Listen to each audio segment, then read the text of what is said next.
অনেকেই জানতে চেয়েছেন অফশোর ব্যাংক কি, কিভাবে কাজ করে। দেখেন, অফশোর শব্দটার মধ্যেই লুকিয়ে আছে আসলে এটার মানে কি। অফশোর, শোর শব্দের অর্থ হচ্ছে তীর, কিনারা, তটরেখা, অর্থাৎ যেখানে সীমানা শেষ হয়।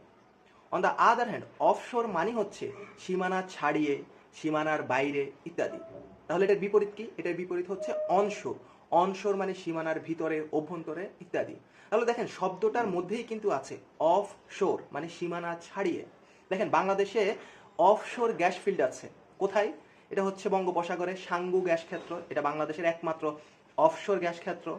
এখন চলুন জানি তাহলে অফশোর ব্যাংকিং জিনিসটা কি। অফশোর ব্যাংকিং সাধারণ ব্যাংকিং থেকে কিছুটা আলাদা। যখন বিদেশের কোনো নাগরিক বা প্রতিষ্ঠান বাংলাদেশের কোনো ব্যাংকে অ্যাকাউন্ট খুলে লেনদেন করবে, বৈদেশিক মুদ্রায় লেনদেন করবে, তখন সেটাকে অফশোর ব্যাংকিং বলা হবে। সেম জিনিস বাংলাদেশ থেকে হতে পারে যখন বাংলাদেশের কোনো নাগরিক বা প্রতিষ্ঠান বিদেশের কোনো ব্যাংকে অ্যাকাউন্ট খুলে লেনদেন করবে অথবা টাকা জমা রাখবে, সেটাকে বলা হবে অফশোর ব্যাংকিং।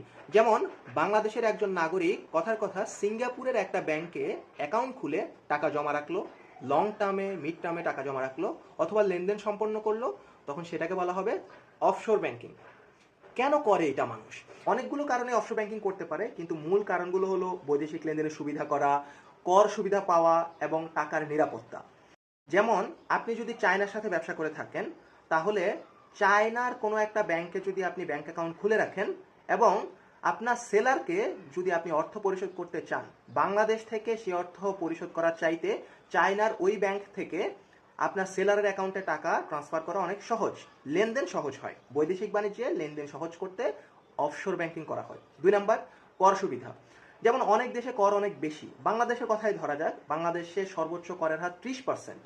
এমন অনেক দেশ আছে যেখানে করের হার অনেক কম, যেমন দক্ষিণ আমেরিকার কিছু দেশ আছে, অস্ট্রেলিয়া মহাদেশের কিছু দেশ আছে, যে দেশগুলোতে করের হার অনেক কম। এই জন্য কর সুবিধা পাওয়ার জন্য মানুষজন অফশোর ব্যাংকিং করে টাকা পয়সা জমা রাখে। 3 নাম্বার সুবিধা, নিরাপত্তা।